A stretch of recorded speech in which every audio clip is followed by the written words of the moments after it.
Hi guys, good morning, good afternoon, good evening. Welcome to SMC with Arewa. My name is Arewa. I welcome you to my channel.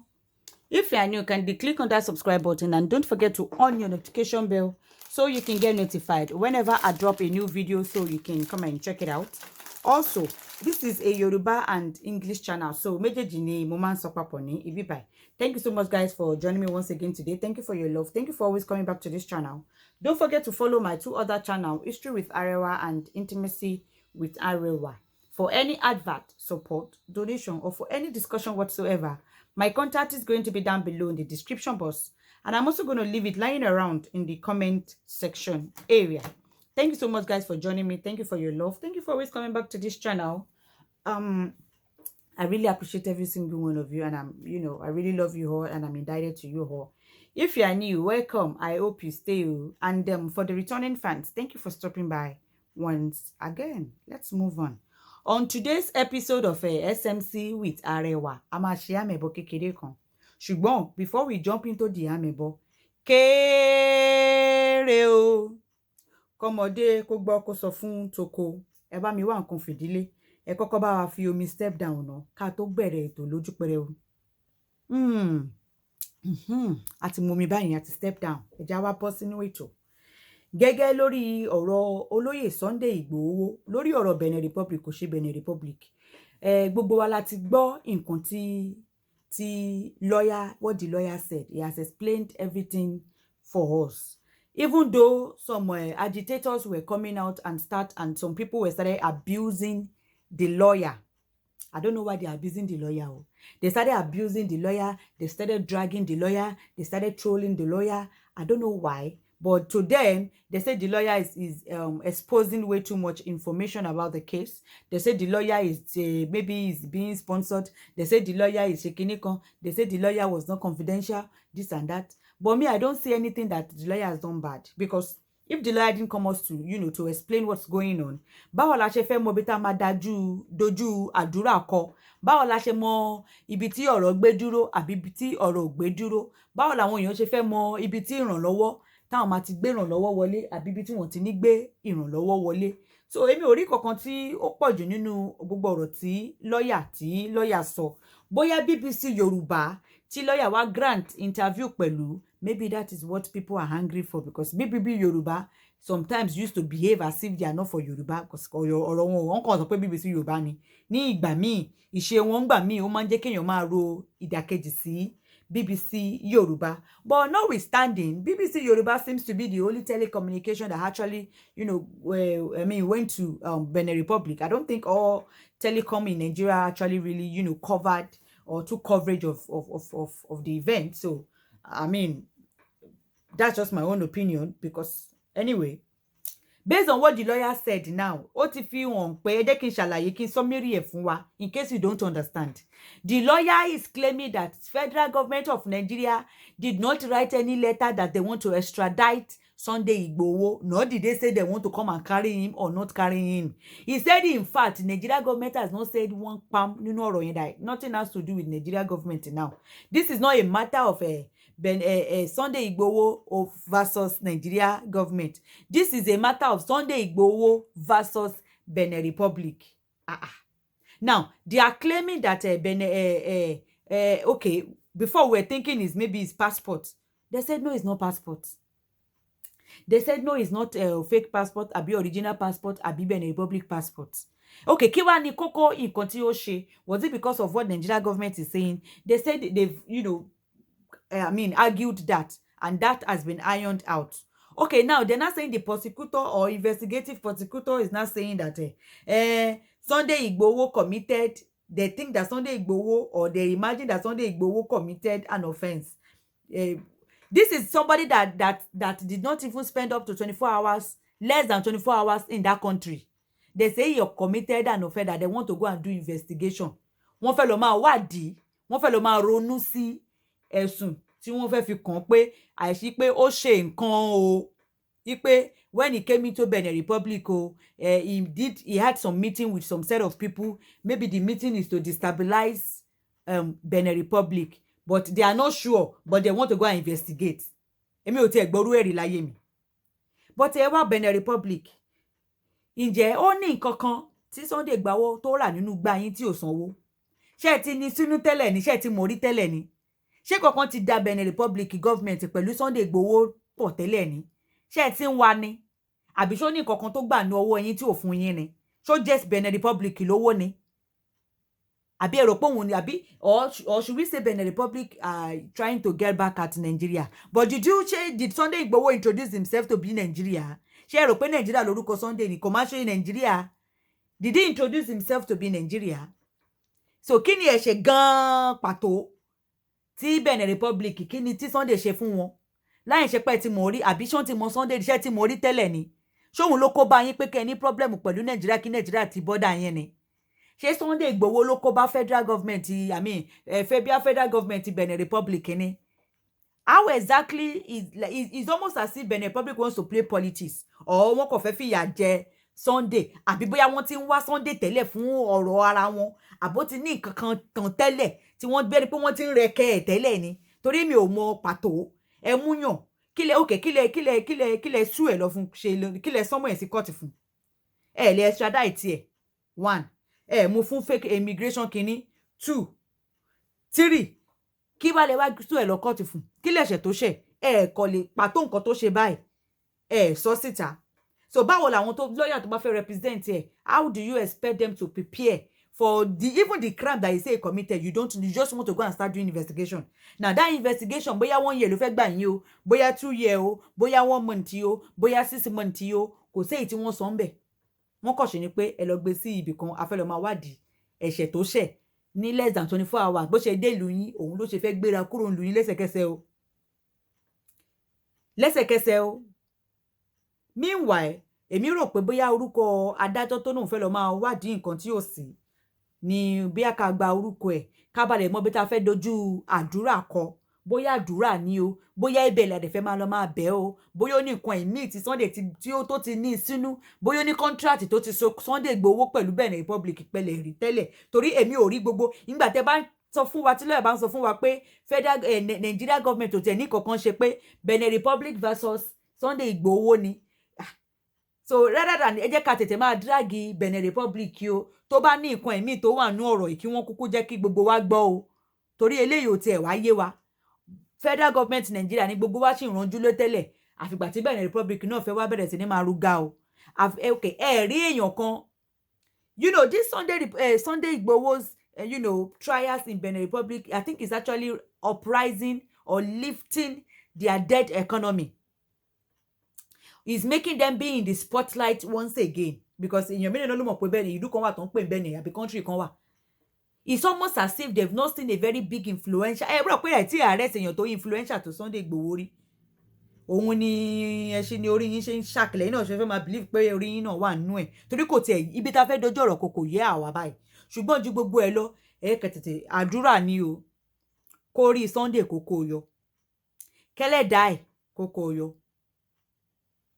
nínú páńpẹ́ tí àwọn ọ̀tá dẹ̀ lẹ́yìn kán lọ mọ bó ṣe máa yọ kúrò nínú páńpẹ́ yìí eléyìí ò tí ọ̀rọ̀ Nàìjíríà mú báyìí eléyìí ti dọ̀rọ̀ Benin Republic báyìí tó bá ní nǹkan ẹ̀mí tí Sunday bí àwọn ti ní sínú tẹ́lẹ̀ tó bá dẹ̀ jẹ́ pé bóyá ìyá Nàìjíríà wọn àwọn Nàìjíríà ti ń fa ọkọ̀ tẹ́lẹ̀ náà fẹ́ fi jẹ́ kí bí Sunday jẹ́ bí scapegoat or something like that àbí bóyá Nigeria government ń wá ẹ wá fẹ́ máa fìyẹn máa hold on ẹ wá fẹ́ sọ the bargaining item.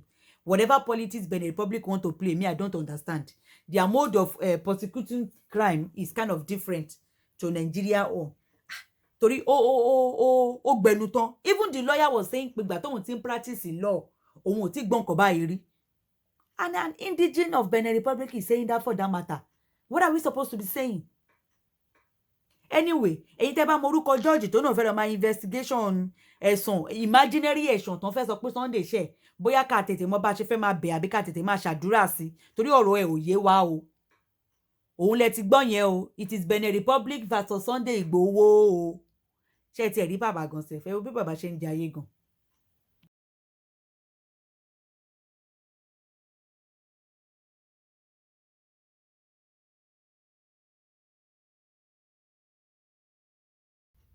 gẹ́gẹ́ bẹ́ẹ̀ ṣe kúkú mọ̀ pé iṣẹ́ amẹ̀bọ iná làwa gbé dání. As I was going on my daily, hunting for my daily bread, lórí iṣẹ́ òfófó yìí náà ni o lórí social media àfi bá a ṣe bá a pàdé lórí ọ̀rọ̀ Medea Martins àti ọ̀rẹ́ ẹ̀ bestie zanzee ìyẹn máa ń taṣọ òun ló wọṣọ blue tẹ wò kọjá yìí nínú fọ́tò tí ń play yìí ni o. So we got to according to the information reaching us bá a ṣe rí gbọ́ lórí susu lórí on the street of social media láti rí i. àwa gbọ́ pé Medea Martins yìí ó máa ń bá ọ̀rẹ́ ẹ̀ yìí she influences for this her friend zanzee out of love for her friend as her bestie that once in a while this her bestie friend zanzee ìyẹn máa ń ta àwọn ready made cloth báyìí ni I'm sure you guys would have been seen that. Zanzee owns a boutique, a ready-to-wear ladies' wear. So Medea Martins normally advertise for her. On my wash on your photo, to prove, to push the brand for her friend Zanzee. So once in a while, Zanzee will give her just little change. But Medea was not complaining. She was just pushing the brand as per my friend, my bestie friend. So on the other hand, they said at a time Zanzee sold a land to Medea's husband Afis Yowo for 4 million naira. Wọ́n ní ọkọ Medea Afis Owo begged and gave Zanzee 2 million naira to balance 2 million naira later when he has the money o. Then ilẹ̀ tó wá tà fún tó ti gba 2 million tó ló máa san 2 million tó bá yá ilẹ̀ yẹn ó ti wá appreciate ó ti gbówó sórí ó ti di 10 million naira. Wọ́n wá ní Zanzee without even asking Afis Yowo ọkọ bestie ọ̀rẹ́ tó ń bá polówó aṣọ without asking Afis Yowo she sold the land and returned the 2 million naira to Afis. Inú bá bí Afis, he became very angry and warned his wife to stay away from her. Warned her to stay away from his wife Medea, but Medea kò gbọ́ràn sí ọkọ ní ẹnu. Wọ́n wá ní pé gbogbo ọ̀rọ̀ yẹn ṣe ń lọ Medea started influencing ó bẹ̀rẹ̀ sí ní taṣọ polówó aṣọ fún another brand owned by a lady. Ó máa ń polówó irun fún lady yẹn náà. She influences she advertised for that lady. So later she started influencing another clothing brand that was owned by that same lady that she was polówóing wig for. Bí inú ṣe bí ìyẹn Zanzee nìyẹn torí the kind of clothes that Zanzee sell is the kind of clothes that this other lady that Medea was influencing for sells too. So Zanzee was getting angry. Meanwhile, at a point, Medea even begged Zanzee that pé àwọn aṣọ tí ọmọ yìí ń tà kò ń ṣe irú àwọn aṣọ high class bíi titi ẹ. But Medea tried to explain to Zanzee that this lady does not sell the kind of your clothes. Your own is high class. This one is not really that high class. But Zanzee would not, did not listen to Medea, and then she stopped calling Medea for shoot again. Ó bẹ̀rẹ̀ sí ní kò pé Medea mọ́ pé láti wá polówó láti wá ya fọ́tò láti polówó aṣọ. So Zanzee moved on to another person. She started doing the polówó. She started, advertising for herself, and then she got someone else to do the advertisement for her. Then later, Zanzee started using Jaye, gbogbo wa la mọ̀ Jaye. So she started using Jaye in order to spite Medea and Medea's husband. Then later on, they said, as if that was not enough for Zanzee, Zanzee went ahead and used a mutual friend to expose her relationship with Medea's husband in order to spite her. There was a time ago that we got the amebo that Zanzee was actually panashuku doing tusi with Afis Owo ìyẹn ọkọ ọ̀rẹ́ tó ń bá polówó aṣọ tí kò kí ń fún ní owó gidi o. Àṣé Zanzee gan bàbọ̀dá Afis Owo ó ti jẹ ọ̀rẹ́ ìyàwó rẹ̀. Nollywood wọn lágbára gan oríṣiríṣi òṣì ló ń go down nínú Nollywood wọn yẹn o. Gẹ́gẹ́ bá ṣe ń bọ́ àmẹ̀bọ̀ yìí lọ o. Mo bá ní wípé Zanzee tried to expose that through a mutual friend. But because according to Zanzee, it is payback time for Medea. because according to this zanzee, Mide snatched one of the Hollywood boys that was knacking zanzee back then when Mide was still very much married.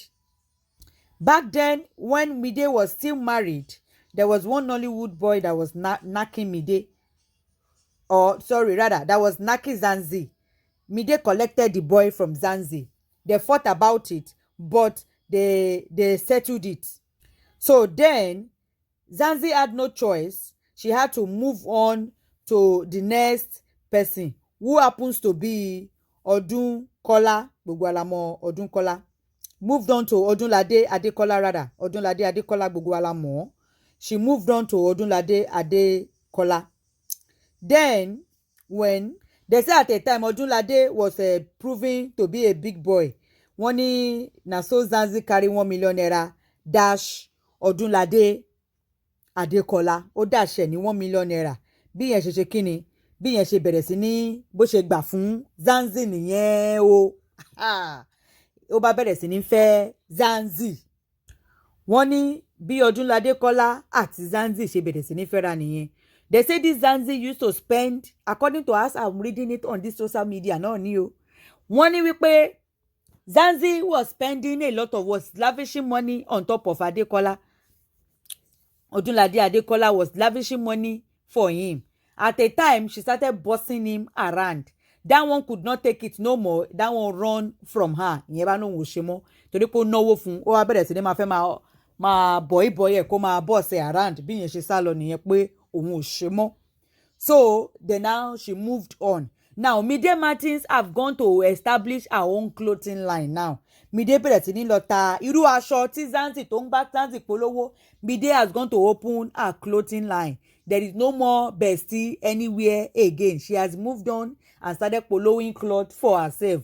Abẹ́rẹ́ pé there is no bestie anywhere báyìí. Meanwhile, that reminds me. Meanwhile, let's move on. Meanwhile, despite Medea Martins selling her own clothes, opening her own clothing line, Zanzee can go ahead and kó lọ tó bá fẹ́ lọ kú ni kó lọ kú nǹkan tó bá wù kó ṣe. Ìyẹn náà ti ń taṣọ. Ìyẹn tẹ̀kọ́ lèmi fẹ́ sọ náà. I want to talk about this issue of Damilare Peters, the younger brother of Medea Martins, the son of the late Funmi Martins. There's been an interview with the uncle of recent. I'm sure you've all seen the interview. That's not what I want to talk about. I just want to pick out something because there's something that people are saying that why are they anytime they come out to do interview, they are dragging Medea Martins, this and that. For real, fine. Now people are saying that the uncle is trying to, the way the uncle is saying, saying bad things or talking down on Medea Martins, exposing some things that is trying to pull down Medea Martins. To me, I don't see it to be like that. You know why I don't see it to be like that? The fame and all the fortune, or let me say the fame or the recognition that Medea Martins is even enjoying now, from when she was still struggling, it is through this brother tó gbé dání àti orúkọ ìyá ẹ̀ ló fi ṣe kíni lòun náà fi gun òkè. So tí Dámiláre náà tóun náà bá ń lo Medea Martins àti ìyá àti bàbá ẹ̀ náà láti fi gun òkè, èmi ò rí nǹkan tó bá dìnnú ẹ̀. Fame tí Medea Martins ní nígbà tí ìyá wọn kú, ṣe gbogbo ọmọ ìdání tí ó fi solicit for owó, òun fẹ́ tọ́jú ọmọ yìí ni o, òun fẹ́ parí ilé tí ìyá wọn ń kọ́ ni o, táwọn èèyàn dẹ̀ kówó fún, táwọn èèyàn dẹ̀ bẹ̀rẹ̀ sí ní gbé sínú iṣẹ́ nítorí àbúrò ẹ̀ tó gbé dání. So òun náà ti lórúkọ àbúrò ẹ̀ rí láti gùnkè, tábúrò náà bá bẹ̀rẹ̀ sí ní máa lórúkọ ẹ̀ náà ní ìsinyìí náà láti solicit for fund, mi ò rí tó bá dínú ẹ̀ o. Mo ti sọ síwájú lórí ọ̀rọ̀ Medea Martins that Medea Martins ò gbà pé òun ní family anywhere mọ́. Leave Medea Martins alone. Ọlọ́run ti bá a ṣe bóun náà ti ṣe bí ìyá ọmọ kan lòun náà. So fi sílẹ̀. Damilare is a big boy. He's over 18. He's an adult. So he needs to hustle for himself. And part of that hustle is what he's doing. If he's coming online to solicit, to cry to people, to get sympathy with Medea Martins, her sister abandoning him, and then his mother is no more alive, I don't see anything bad in that. Medea Martins has done something similar to that when she was still young, struggling the same way Damilare is struggling. Damilare should struggle. Ó ti di adult. Kò ń ṣọmọ kékeré mọ́. So this is part of him struggling and hustling.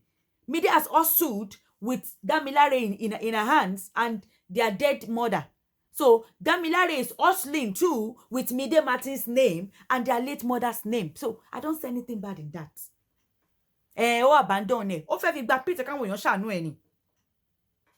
At 40 days old nìyá ẹ̀ ti kú. For people to have sympathy on him and help him. Oh no, òun fẹ́ ṣe movie kan in memory of his late mother.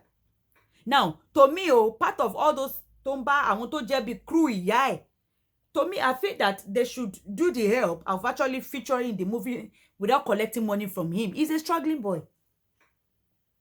He's a struggling boy. Owó film tó ṣàfẹ́ ṣe ṣá ni wọ́n rally round fún. Àwọn èèyàn máa help ẹ̀. Ó máa fi orúkọ Medea Martins bó abandon òun. Ṣókò abandon ẹ̀ ni.